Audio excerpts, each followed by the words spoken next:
plan ain't to go there and kill nobody, man. The plan just to go there and get the jackets. But when you put guns in a kid's hand, don't nothing ever go as planned.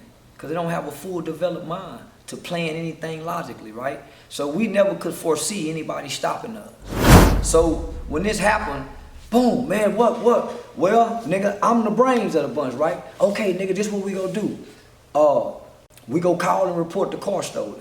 Well, you go call and report the car stolen, they're gonna make the police come right to you, nigga. So I said, we go call and report the car stolen. We was beefing with some niggas out of Dalworth at that time, right? So I Grand Prairie? Yeah, we were getting into it with these guys out of Grand Prairie. I ain't gonna say their name. So for me to be 14 years old, man, to be able to think of this, right? Right. So call and report your car stolen. Give the description of these niggas we getting into it with, right? Give him such and such name, cause he fit my body size. Give him such and such name, cause he fit such and such size. So I gave them names to fit all of our sizes so it'll fit the description of whomever that may have seen it, right? Unbeknownst to us, there was a girl, man, who went to school with us, went to junior high with us, and she was out sick that day with her mom, and they had stopped by the mall, and they saw what happened, and so that's how they was able to identify us. Right. They went to the school, got the yearbooks, got our pictures, and went on a manhunt, right?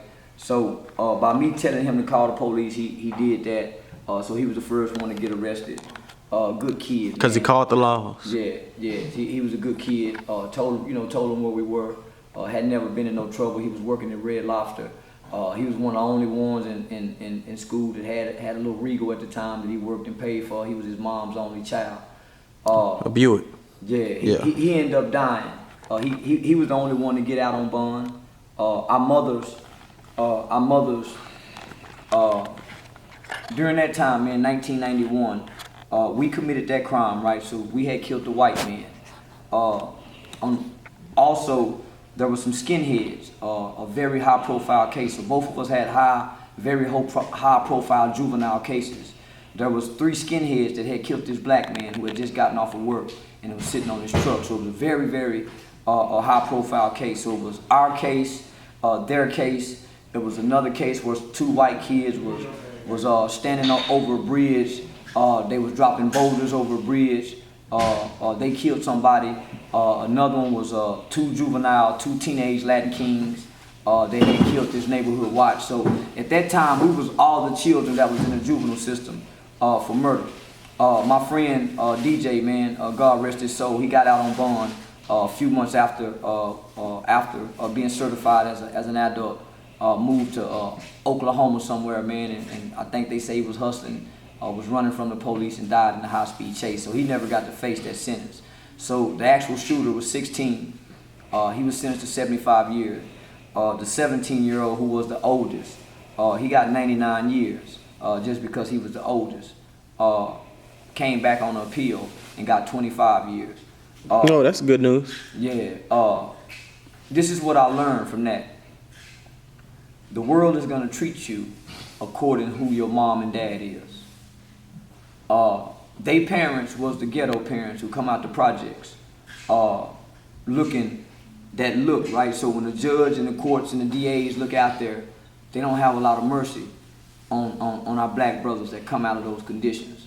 When they look out there at my mother, they see I had been a troubled kid, but my mom worked at General Motors.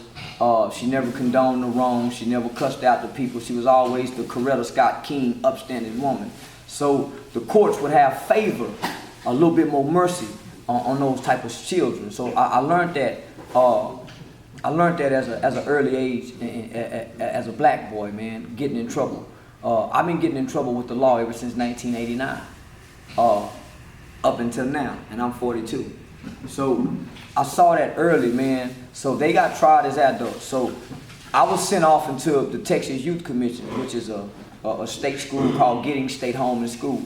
It housed Texas' most violent juvenile offenders at that time: capital murder, attempted capital murder, attempted murder, aggravated sexual assault, child molestation, arson, and kidnapping. So those were the only crimes that was placed in that institution. It housed about 300 to 400 children, all boys, and probably 16 girls. So it was a co-ed facility. It was out in Giddings, Texas. But I was in there gang banging.